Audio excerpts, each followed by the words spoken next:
used to be very goal driven. So, I said how I wanted to be a physio from age 12. Yeah. That's a good example. I always had a goal. I wanted to be a physio. I wanted to go to the Olympics. And I was always so intent on the next goal that I don't think I was enjoying the now enough. Yeah. Because I always wanted to get to the next point, and then I'd achieve that. And then I was like, right, what next? Whereas I've had so much reflection now to be like, well, actually, what's the point in always aiming for that next goal? Let's really try and enjoy the process. Hi, everybody. Welcome back to This is Powerful with me, Paul Scolfor. In this podcast, I speak to some incredible people about mindset, mental health, addiction, and recovery. And I share my own journey throughout these conversations. So whether you're on your own path of self-discovery, recovery, or transformation, inspired by human stories of mental resilience, or supporting someone who is struggling with addiction, make sure you follow and subscribe to This is Powerful. There'll be a new episode every Thursday. In these episodes, we will be talking about drug and alcohol misuse, suicide, sexual abuse, and some other heavy topics. So please take care when listening.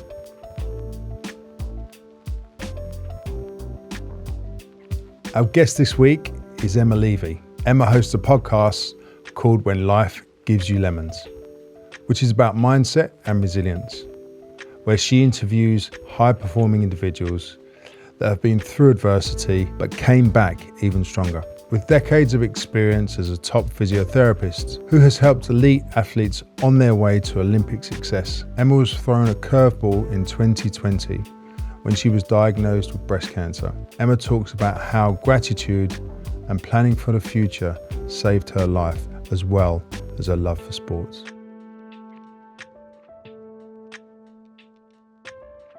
Emma, thank you so much for coming to This is Powerful. Thanks for having me. It's lovely to be here. I'd love to know where you're from and how was your upbringing? So I have a fairly boring story, I think, in that I'm from London, grew up in North London in a Jewish family. I have two brothers, and it was a fairly pleasant upbringing. I had most material things I wanted. I had a lot of love. Grew up as the middle girl between my two brothers.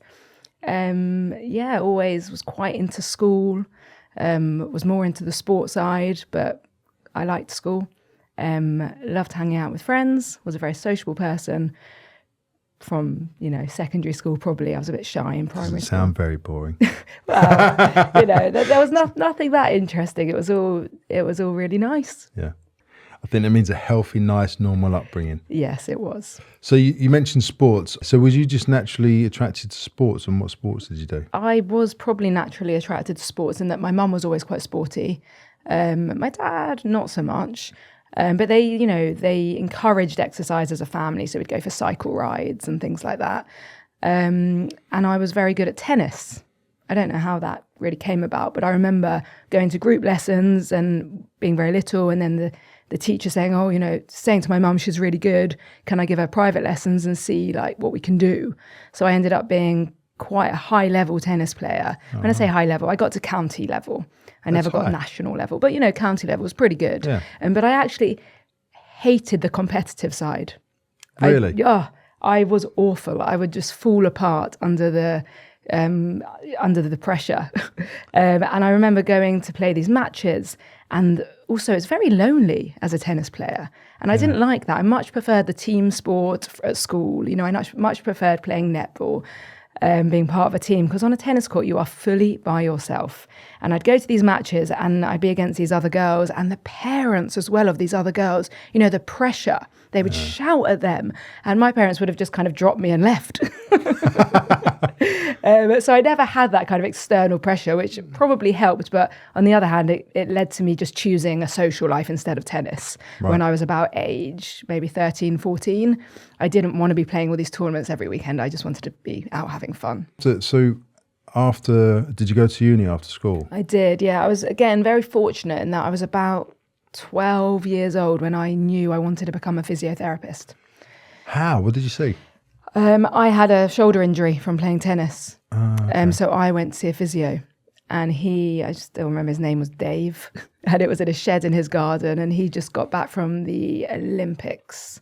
And I was like, I want that job. I want to go to the Olympics as a physio. So I was very young. I knew instantly. So then I started getting loads of work experience. Age 13, 14, 15, I'd go down to the local hospital and just spend time with the physios, spend time at the local private clinic. And I really did know I wanted to do physio. So when it came down to GCSE choices, A-levels, it was really easy for me. And then I went to study physiotherapy in Birmingham University, which was great fun. That's amazing. I haven't met many people that know exactly what they want to do at an early age. Must have had a big impact on you for fixing your shoulder. It must have, yeah. Like when you look back, because I was so sure. Because I remember before that point, I wanted to be a brain surgeon. Okay. And then I had the physio. I was like, no, I don't want to be a brain surgeon anymore. I want to be a physio. And then there was a point when I was about 16 where I was weighing up between physio and radio presenter, which is quite interesting that now I've gone down the podcast route as well. Yeah. So somewhere back then, there was a little bit of a desire to broadcast, but I put that in a hole for a long time. Interesting, isn't it, how these thoughts pop up? So obviously you graduated with flying colours. Yeah. Where did you go to work after?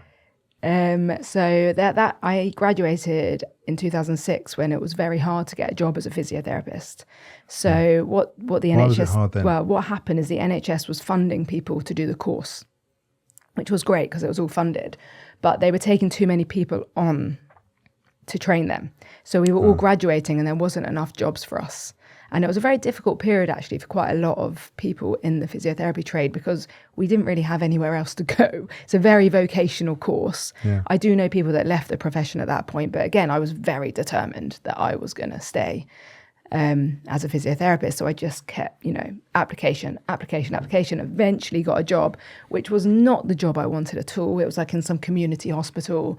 I didn't really enjoy it very much, but I knew it was a step in. And then I did that for a year. And then I did what's called my junior rotations in the NHS. Again, I always knew I wanted to be a sports physio, but this for me was just like stepping stones. Yeah. And I actually always speak to young physios now and I say, do it. Do the NHS stuff first, because it was a means to an end for me. And I learned so many skills that you don't, I think, learn in private practice or sport. So I learned all my skills. I was in the NHS for 8 years. Wow. Yeah, just working my way up. Didn't love it. Like they used to make us do these on-calls, these respiratory on-calls, where you're on call throughout the night and you get called in if someone can't breathe. Like if they have breathing problems, like it's respiratory issues. And I used to turn up and I didn't have a clue what I was doing, honestly, because I was a musculoskeletal physio. I wanted to really be in sport. Yeah. So I'd go onto these on-calls at like 3 a.m. and I'd say to the nurse, hey, can I have some help, please? Wow. It was all a bit of a joke that, but you had to do it, so I'd do it. Didn't enjoy that. But again, it was all a stepping stone. I was gradually getting experience on a football pitch. I was working for some low-level league club for £5, for a whole morning, driving all over like Hertfordshire, I think, getting a £5, but just getting the experience of working in football. And then gradually building up that little experience here and there, meeting people until eventually I could apply for my first sport job, which I did after working as a physio for, I think it was about, it must have been like 10 years. So then where did you work? So then I worked for the British canoeing team. That was my first job for like British, like for Team GB kind of work. And that was with the canoe slalom team. That was great. A sport I had probably never heard of. But actually we have great success as Team GB. We've won Olympic medals in canoe slalom. It's really exciting. It's a really fun sport. So what's your job as a physio? Do you prep them prior, inclusive in their training? Or is it when there's an injury, or what do you actually do? Yeah, we do a bit of everything. So our biggest thing really is to keep them fit and healthy so that they don't lose days to training. So if someone gets injured, then they can't train. And if they can't train, then they can't get prepared for the next competition. So our job really is to keep them fit, keep them healthy, and prevent injuries. So we do a lot before they get injured. You set up your own practice. Yeah, that was 2019, October. Right. That's a time when none of us knew what was going to That happen. was exactly, well, it was okay in October 2019. So I'd always wanted to have my own private practice. That had been like the ambition alongside going to the Olympics. So I set up my private practice. And it was going really well, to be honest. I was in a gym. It was going really well. I was working pretty hard. I was doing it alongside the sports stuff still. So it wasn't full-time private practice. It was just a few days a week, I think. Were the clients from the gym or from... A bit of both. Right. I was going out marketing, but also some from the gym. And then March 2020 hit, didn't it? And that was our first lockdown. So that wasn't a great time to have a private practice. No. So we went online. So I kept seeing some people online. But for me, physio online is just... It's not optimal. It's just such a weird thing. Obviously, physio says it in the titles, doesn't it? Yeah. But, that's all people had back then. Like, looking back, I'm like, that's all they had. So actually, it was probably more helpful than nothing. Yeah. But at the time, it was super frustrating. You couldn't really help someone. You could try, give them advice, give them exercises, but I couldn't do really what I wanted to do. Yeah. And then May 2020 happened, and that's when... I was thrown an even bigger curveball when I was diagnosed with breast cancer. So that was when the private practice took a bit of a pause. Yeah, I can imagine. Yeah, I did actually continue to work for a little bit. Because it was online, again, I could do some virtual sessions without people really knowing that I didn't maybe look quite myself or wasn't quite myself. Yeah. So I did a bit of that. How did you find out? Was there anything before? Yeah, I actually quite like telling people how I find out because it's important for like awareness purposes. Yeah. Because most people think breast cancer, lumps. But mine was not. I had no lumps in my breasts. And I say exercise saved my life because I was out for a run, lockdown. I mean, that's all we could do really, wasn't it, on lockdown? I would go out running as much as possible. Exactly, and leave the kids at home. But when I got back from a run, I noticed on my sports bra, there was a tiny speck of like fluid, but tiny, like a pin drop of fluid. Yeah. And I'd probably only noticed it because I'd breastfed my kids. I knew what it looked like when you breastfeed and you have, what's it called, nipple leakage or whatever. Yeah. So I noticed this weird fluid and I was like, that is weird. Maybe that's because I haven't, I'd only stopped breastfeeding like a year, maybe 9 months before. Because I had an 18-month-old.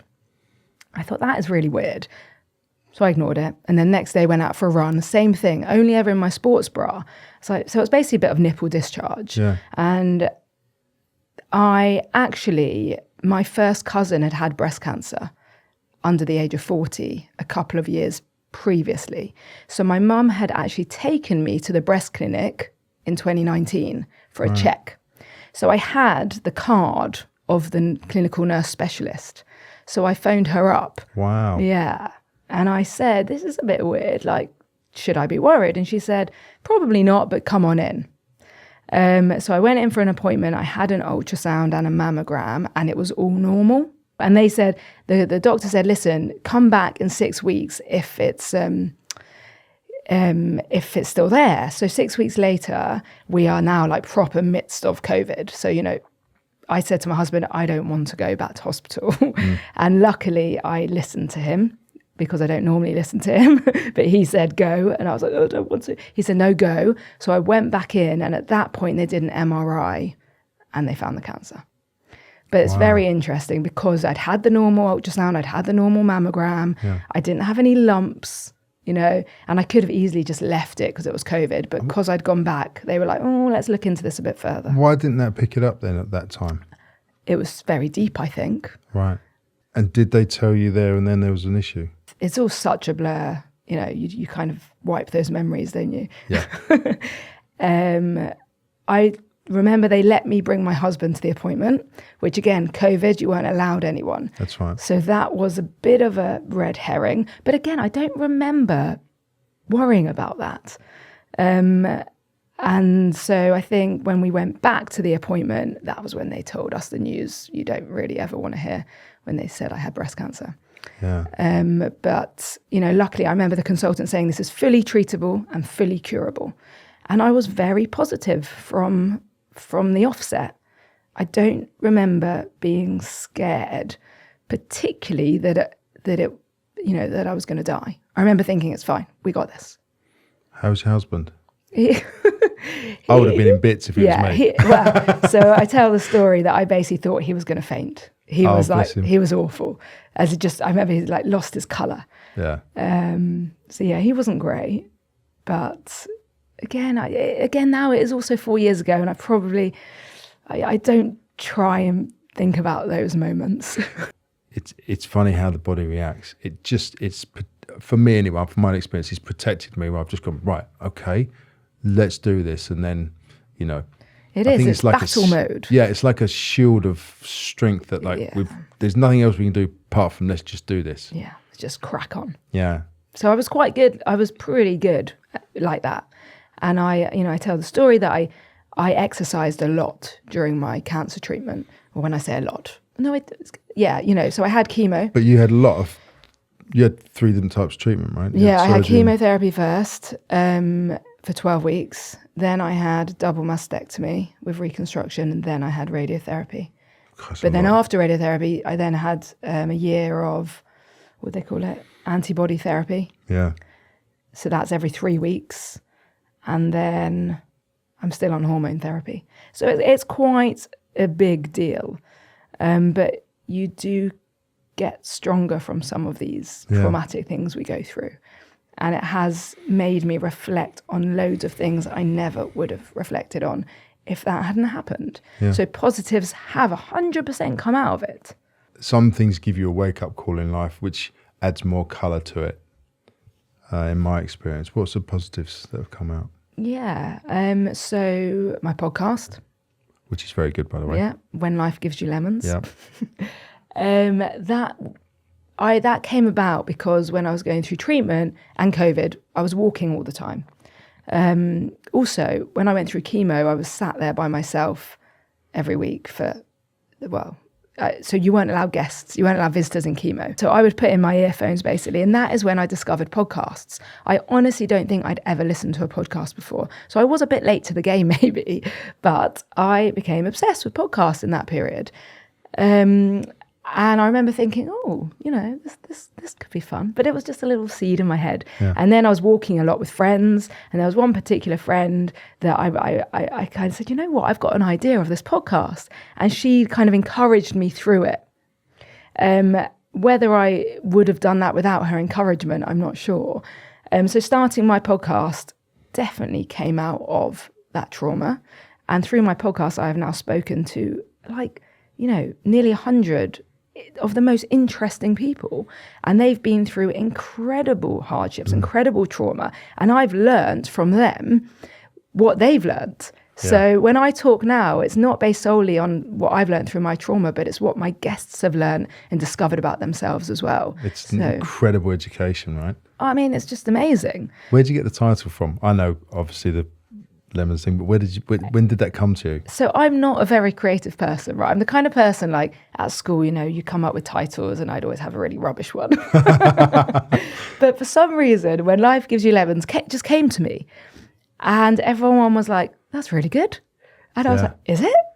Oh, cool. It just came to me. So for once, I actually think I did get it right, because I actually think that now I love the title. Because, lemons do get thrown at us, and it's what we do with those lemons. How do we use them to come out better and stronger? And that is my favourite bit of what I like talking about now. And like you're saying, the positives of the podcast, what I've learned about myself. So incredible amounts of self-reflection. What on reflection for you has been the positives in that way? There's quite a lot of things. The main things I would say is I used to be very goal-driven. So, I said how I wanted to be a physio from age 12. Yeah. That's a good example. I always had a goal. I wanted to be a physio. I wanted to go to the Olympics. And I was always so intent on the next goal that I don't think I was enjoying the now enough. Yeah. Because I always wanted to get to the next point. And then I'd achieve that. And then I was like, right, what next?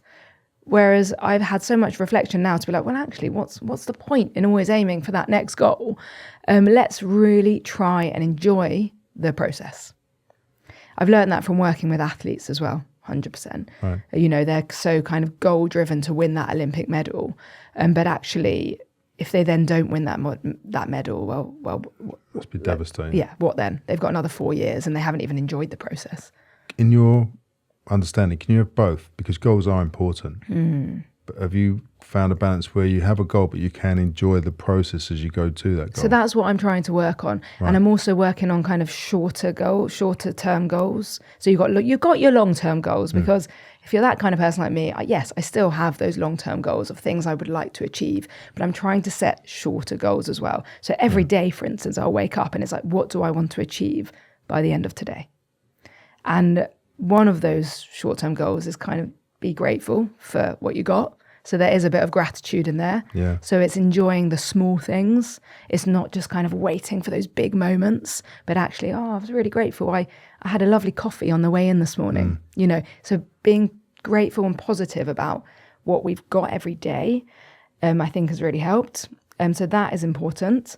Was there a first moment you were like, actually, I have gratitude for small things? Yeah, I think it was when I was recovering, and I remember being out on Hampstead Heath and just being so grateful for like the outdoors. Yeah. And I never used to be that into nature, by the way. But it was just kind of looking around me and being like, how beautiful is this? You know, like the greens and the colours of the trees and the birds. Yeah. So that's quite new for me. Did you have a first moment? Yeah, I did. Mine was by a tree. I was in a treatment centre in London, and I don't even remember how long I was, probably 4 weeks, and I was emotionally battered, like completely emotionally battered and spiritually battered, which I didn't know what that was at the time. And I just said to one of the therapists, I just need to walk. Can I walk? Because you weren't allowed to do any sports in there or anything. You weren't allowed to do press-ups or anything, in case you got addicted to that. And they let me walk out the grounds, and I just sat by this tree, and I had this moment where I was just like, God, what is this all about? I've exceeded my expectations, what I wanted to do in so many things, but I'd had a lot of hardships as well. And I just sat and thought, what am I doing? Like, where am I going? Who are my friends? Like, I just had this moment. I sat by this tree, and all of a sudden I started to smell like this cut grass, and then then the noise of a bee come in, and I saw the bee, and then I was looking at the leaves and I'm thinking, well, that's actually really pretty. And I just looked up at this tree, and there was a plaque on the tree that the tree was planted, I think it was like 200 years old. And it's irrelevant for everyone else, but for me, I sat there and I thought, oh my God, this tree, everything's so important, it's all about me, but this tree's been here for 200 years. I don't even know my relatives 200 years ago. Like, I felt small. I felt really small, and all my problems felt insignificant at that moment. And you can call it a spiritual awakening or a moment of just seeing what's around, I don't know. And I just sat there and I just touched the grass and smelled, and I thought, oh my God, this is really beautiful. I didn't even know I'd been in the building for 4 weeks. I had no idea this was here, even though I'd seen it. This helped me physically to slow down and mentally to slow down. Yeah. So I used that to use my senses, and that really derived from sitting by that tree. How interesting. Yeah. Yeah, there is. I've never really thought about that moment, but yeah, I now you asked me about it, I do remember it quite clearly, quite similar. I wonder if most people have that moment associated with the outdoors as well. It's definitely an expansion, because I think a lot of us as humans, especially in the Western world, we're so focused on what we have to do, paying the bills, meeting people, how we're going to present ourselves, how we're going to pitch for a job, or how we're going to succeed, how we keep the client, that it's all here. You're just thinking. And I think those moments come when there's a massive adversity happening, or a big moment of clarity for whatever reason, you know. And I think fortunately, or the fortunate ones, take that and use that moment of there's more to life than what I'm doing. Yeah, and it is a work in progress, However you want to say it. It is a work in progress. Yeah. I am 100% still working on it.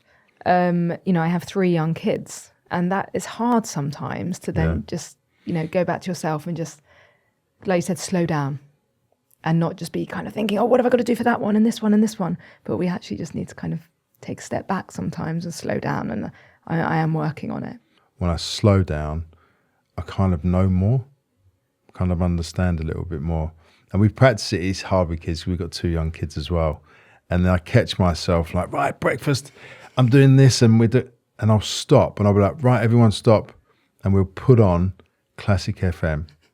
We'll all do a little breathing thing and we just slow down and do it. It's not a torture program. It's just we practice it. And now my oldest at 7, she's like, can we put on Classic FM, Daddy? Can we have a quiet breakfast this morning? And I'm like, yeah, let's do it. Nice. And it's something that we're practicing as a family as well, because it's really difficult. So after all the treatments, which you said, was quite a lot, sounds like a serious thing. You made a decision that you wanted to do a triathlon, right? Yeah. Which is pretty epic. Yeah. In your was it your last treatment and your last year of treatment? So I did that. It was sat in the chemo chair. I decided I was going to do the London Triathlon because I'd actually been signed up to do the London Triathlon the August of 2020. Yeah. So, but because of COVID, it had been cancelled. Right. I actually was going through cancer treatment at that point anyway. So I remember sitting there having chemo in August and saying, right, this time next year, I'm going to do the London Triathlon.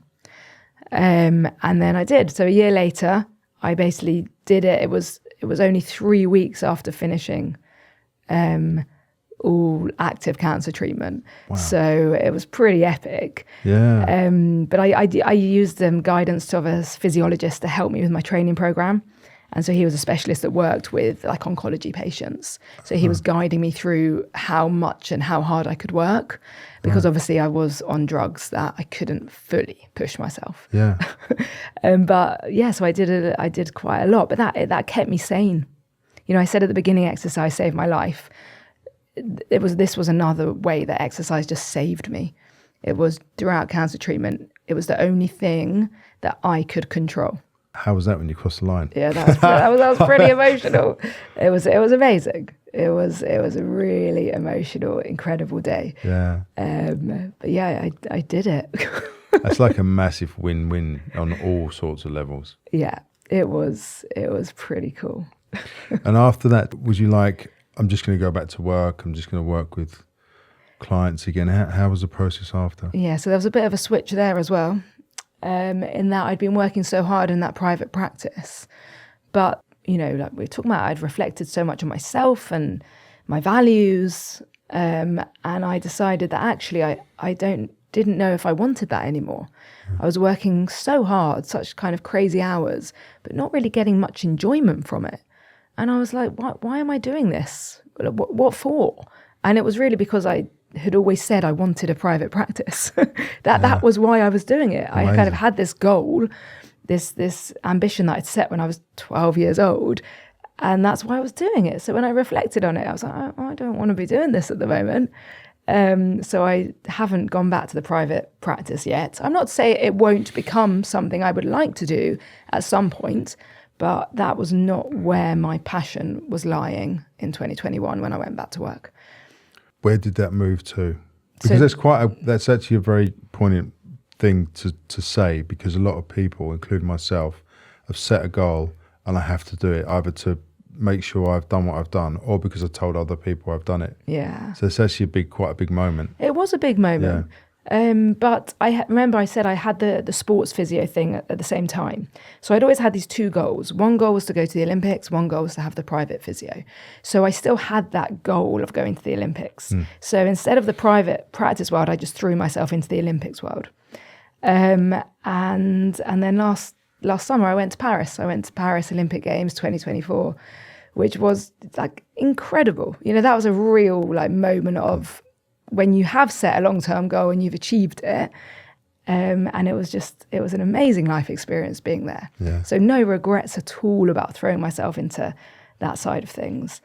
And I also, I want life to be interesting.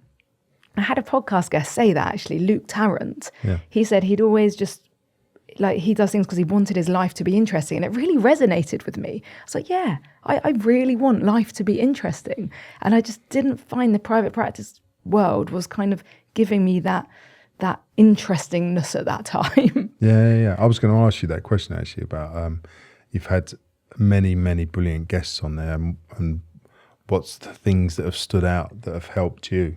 Oh, there are so many. So I recently did a talk because I've started to go into a bit of motivational speaking as well. And I did some slides of what I've learnt from my guests, and just narrowing it down was honestly impossible. There's so many just quotes that I've learned, simple things like not why me, but what now? Yeah. Powerful switch. It's just that is a massive, powerful mindset switch for me. Yeah, it is. When you started the podcast, was it, because you had that thought way on earlier about being on the radio, maybe as a presenter and stuff. How was that process? There was massive imposter syndrome there, because I was like, I'm a physio. I shouldn't be sat in front of a microphone with cameras. So I did have a big, this is uncomfortable. Why do I think I can do this? But I think I had quite a lot of support from the people around me to be like, no, just give it a go. Try it out. Why not? What have I got to lose? I'm also fairly confident in myself, which helps. So I was able to kind of give myself a little pat on the back and say, like, whatever, just go for it. Just give it a go. Yeah. What have you got to lose? What is the worst thing that can happen? Great People won't like it. And I'm still kind of, every so often I'll have the same thing. You know what it's like now having a podcast. It is a congested market. It's a lot of work as well. It's a lot of work that we don't get paid for. Well, I don't get paid for it. It's like the most expensive hobby I have. Neither do I. I describe it as the most expensive hobby I have, really, at the moment. I'd love to be able to monetize it to a significant level one day, but the amount of work you have to put into that is fairly crazy, but I love it. I do really enjoy it. I think some of my interview skills have come from my physio as well. So when someone comes to see me as a physio, my job is to work out what is going on. Yeah. And I think... So you're asking questions naturally, aren't you? Yeah. You're investigating. I'm an investigator, really. That's how I really nail down, if you've hurt your ankle, there's so many structures that it could be, but my job is to nail down what structure you've actually damaged. Yeah. And a lot of that comes out of our questioning. So I do think I had some interview skills within me from the last 20 years. So that maybe gave me a bit more confidence when I did feel a bit shaky. But yeah, I still feel shaky every now and then. How's your mindset now? Because you still work with people as a physio and super athletes. How has all the podcasts and your own experience benefited you when you're working with other people? Because you have to have conversations while you're working, I assume. Yeah. I think the podcast conversations have helped me understand people. So helped me understand like the athletes I work with as a physiotherapist, as well as the people I'm interviewing. So I just understand the concept of mindset a bit more, and the concept of goals, which actually in physio world, we talk a lot about goal setting. So that's changed how I might approach a physio problem. In what sense? So again, it's the kind of long-term goals versus short-term goals. Yeah. So it's not just about in 3 months' time, you're going to be walking. It's, tomorrow you're going to be able to move your ankle up and down, as an example. Yeah. So I've just kind of breaking it down a lot more. Because you have little dopamine levels, little knowledge is, okay, I've made it forward, Yeah. It's really important. It's also, I think, about finding meaning, So it's the importance of finding meaning in these little tasks. Yeah. So not just getting someone to kind of move their ankle up and down, but, what is the importance of that? Or how can they do that in a fun way that's going to be meaningful for them? So working with these athletes, how does the body work with mindset? Because I know when I'm injured, which I am at the moment, I can't run and it affects me deeply. Yeah, tell me about it. I'm currently injured, as you know, with a broken toe, and I can't run, and it affects me massively. I like to say there's no mind without body and no body without mind. So they are so related. Yeah. And if I'm treating someone's body, I'm 100% aware of what is going on in their mind as well. Running for me is like my therapy. Yeah. It really is. It's really important for my mind. So when you don't have that, it's like, well, what can I do instead? Yeah. It's really hard. But also being injured helps me understand how my athletes feel. You know, if I'm telling them not to run, I understand some of their frustrations. If one of our guests is going through something that's big to them in their world, what advice would you give? Trying not to be a victim, you know, not that thing of don't say why me, but what now? How can I use that experience to help others around me? That's really powerful because it's true. I know now if I fall into, oh, why me? It feels like I have this heavy syrup almost pulling me down in my body. And I don't use that sentence, but I snap out of it and I literally like, okay. Yeah. What can I learn? What can I do? How can I help someone? Yeah. Really well done. Thank you so much. Thank you. It's been a pleasure to talk today. Thank you.